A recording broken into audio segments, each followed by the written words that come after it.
Bulletin में सबसे पहले बात कराची की, जहां मुसलसल दूसरे रोज शाम होते ही मूसलाधार बारिश का सिलसिला शुरू हो गया। Surjani town, north Karachi, new Karachi, north Nazimabad और गुलशन इकबाल में तेज़ बारिश हुई। गुलिस्तान जौहर, गुलशन मेहमा, शार फैसल और आई चंद्रनगर रोड पर भी गरज चमक के साथ तेज़ बारिश हुई है। कल की तरह आज भी सुरजानी, न्यू कराची में सड़कें तालाब बन गई। महकमा मौसमियात ने कहा है कि बारिश बरसाने वाला सिस्टम कराची के जुनूब मशरिक में मौजूद है। कराची के इलाके सुरजानी सेक्टर 4B में घरों में पानी आ गया। इलाका मकीन नकल मकानी पर मजबूर हो गए। रेस्क्यू इदारे कश्तियों के जरिए मकीनों को वहां से निकाल रहे हैं। इसी बारे में आपको बताएंगे जियो न्यूज़ के नुमाइंदे काशिफ मुश्ताक। आज बिल्कुल हम इस वक्त सुरजानी सेक्टर 4B में मौजूद हैं। एक बार फिर से तेज़ बारिश का सिलसिला जो है वो इस इलाके में शुरू हो चुका है। पहले ही अर्बन फ्लडिंग का जो सिलसिला है वो यहाँ जारी है और मुतादिद घर, दुकानें और जो कारोबारी मराकिज़ हैं यहाँ पर वो ज़ेर आब आ चुके हैं।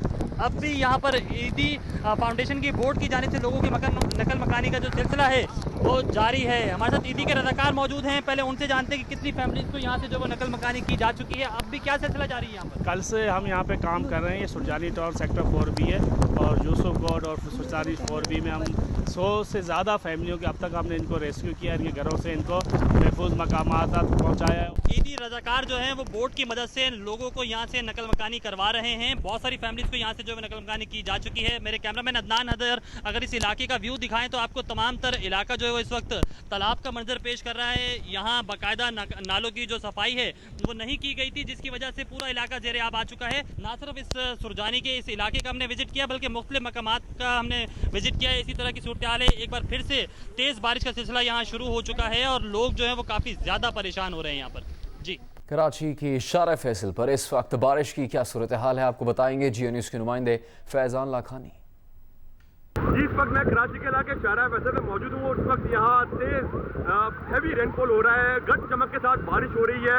तो मुझे यही लग रहा है कि रिकॉर्ड बारिश यहाँ पर आज कराची में एक्सपेक्ट होगी। इसकी फोरकास्ट पहले से ही की जा रही थी और जैसे ही कुछ देर पहले बारिश का आगाज हुआ, शारा फैसल पर काफ़ी तेज हैवी बारिश हो रही है और यूँ लग रहा है कि बड़ा पानी यहाँ खड़ा होने वाला है और शहरी जल्दी कर रहे हैं कि अपने अपने घरों को पहुँचे, ताकि जो कराची में एक बारिश के बाद की एक रवायती ट्रबल होती है उसका सामना ना करना पड़े इन शहरियों को।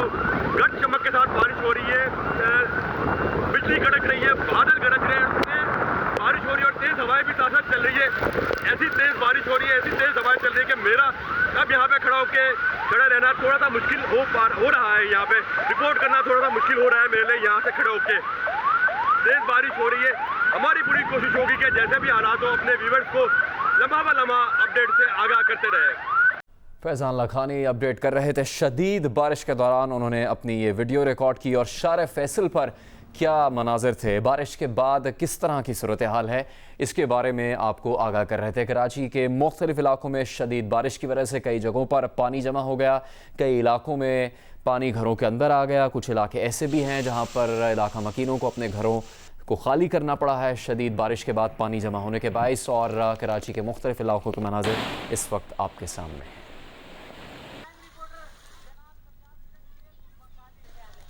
कराची की बारिश और इसके साथ से मुताल्लिक़ आपको आगाह करते रहेंगे। अभी आपको बताएं, वफाकी हुकूमत ने नवाज शरीफ को वापस लाने के लिए मज़ीद ख़त व किताबत करने का ऐलान कर दिया है। लाहौर में न्यूज़ कॉन्फ्रेंस के दौरान शहजाद अकबर ने कहा कि नवाज शरीफ को वापस लाने के लिए तमाम कानूनी रास्ते बरोकार लाए जाएंगे। केस नैब का था, इसीलिए नैब से भी कहेंगे कि नवाज शरीफ की वापसी की कार्रवाई शुरू करें।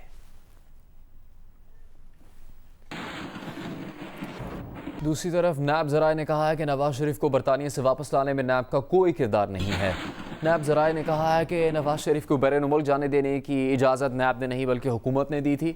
साबिक़ वज़ीर आज़म को वापस लाने के लिए वज़ारत दाखिला को बरतानिया और इंटरपोल को ख़त लिखना होगा।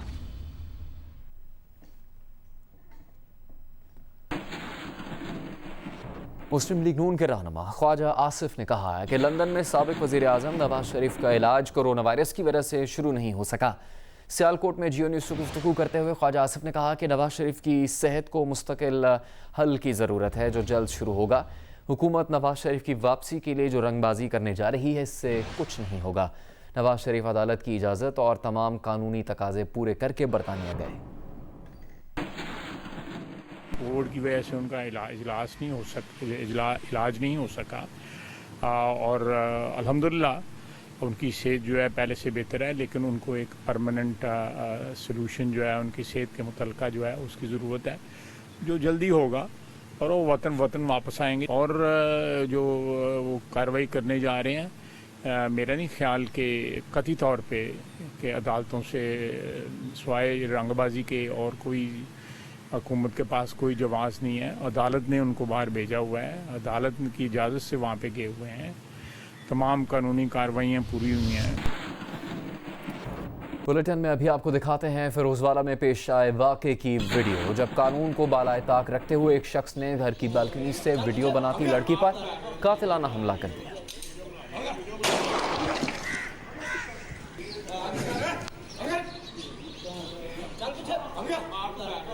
फिरोजवाला में पेश आने वाले वाक़े की ये वीडियो। अब हम बात करेंगे जियो न्यूज़ के नुमाइंदे अहमद फराज से। अहमद, बहुत ही हैरानकुन और खौफनाक वाक़या है, अभी तक क्या कार्रवाई हुई है और पुलिस इस सिलसिले में गलत बयानी क्यों कर रही है, जब वाज़े तौर पर ये नज़र आ रहा है कि एक शख्स ने देखते ही वहाँ जो बच्ची खड़ी वीडियो बना रही है उसके ऊपर फायरिंग वहाँ शुरू कर दी।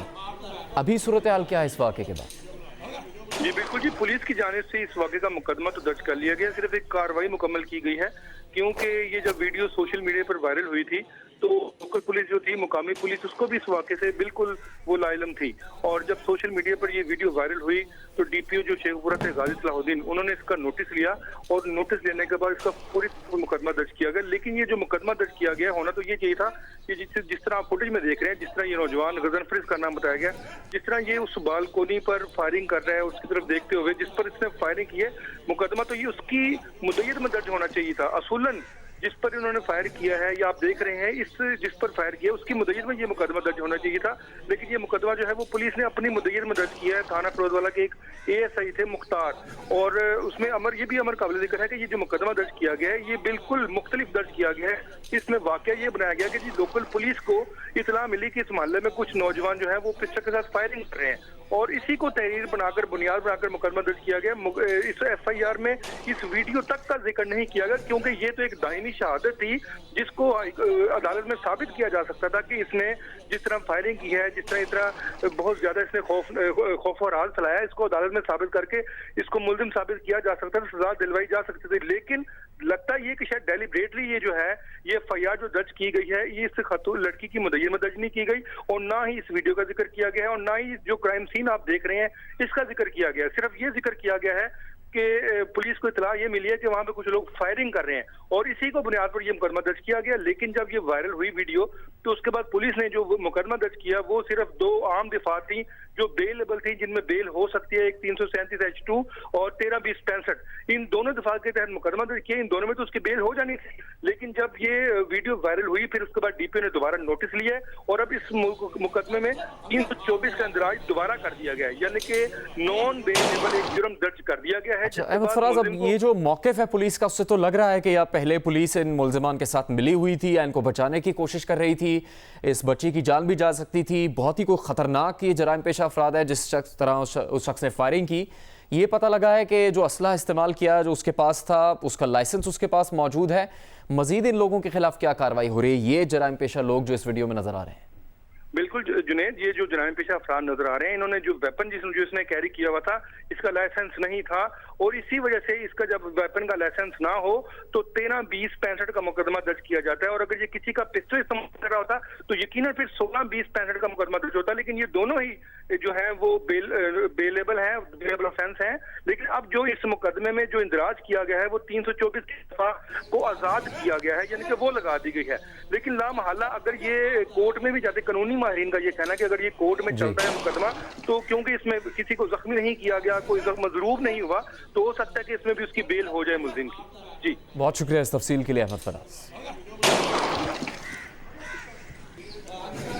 एक और वाक़े के बारे में आपको आगाह करेंगे। वहाड़ी में वाइल्ड लाइफ इंतजामिया की मुबैना गफलत के बायस 6 काले हिरन चोरी हो गए। Deputy director wild life Multan ने 2 मुल्जिमान को मुअत्तल कर दिया है। 8 मुल्जिमान के खिलाफ मुकदमा दर्ज किया गया। नायाब हिरन की चोरी कैसे हुई आपको बताएंगे जियो न्यूज़ के नुमाइंदे नदीम मुश्ताक।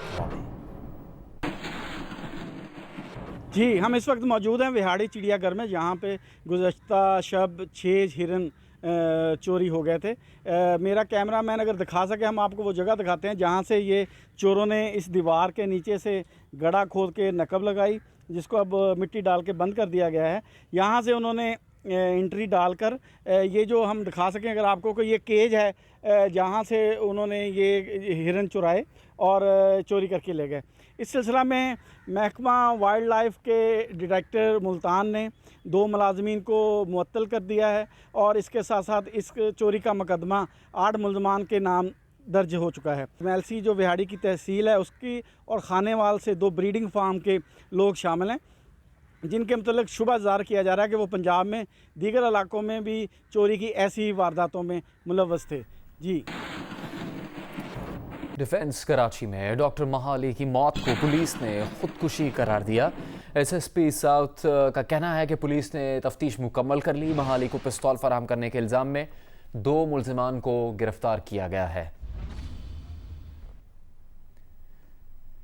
आपको इस बारे में यह अहम खबर दे रहे हैं। डिफेंस कराची में डॉक्टर महाली की मौत को पुलिस ने खुदकुशी करार दे दिया है। बात करेंगे जियो न्यूज़ के नुमाइंदे अफजल नदीम डोगर से। अफजल नदीम, ये बताइएगा कि पुलिस के पास ठोस वजह क्या है इसको खुदकुशी करार देने की?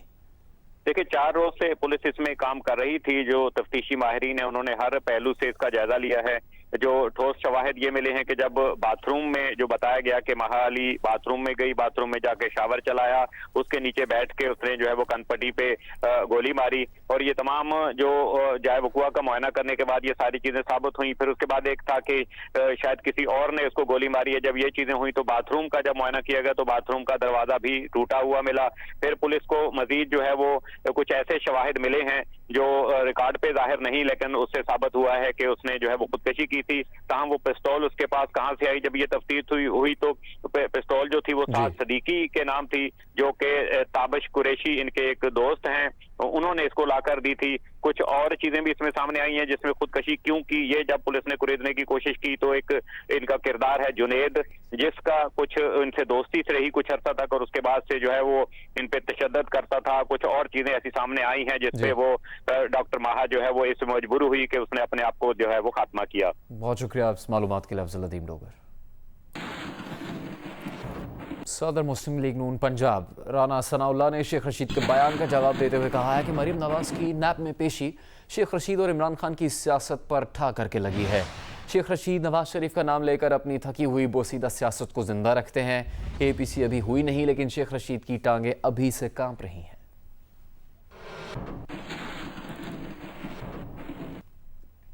अभी आपको बताएं कि आलमी जरीदे फॉरेन पॉलिसी ने पेश गोई की है कि वज़ीर आज़म इमरान खान कहीं नहीं जा रहे। वो इक़्तिदार की मुद्दत पूरी करने वाले पाकिस्तान के पहले वज़ीर आज़म बन सकते हैं।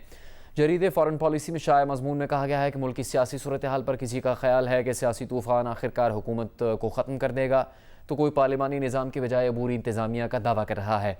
मुल्क के मारूफ तज्ज़ियाकार सुहेल वड़ाइश ने अप्रैल में पेश गोई की थी कि वज़ीर आज़म इमरान खान की हुकूमत जून में गिर सकती है, लेकिन जून आकर भी गुजर गया।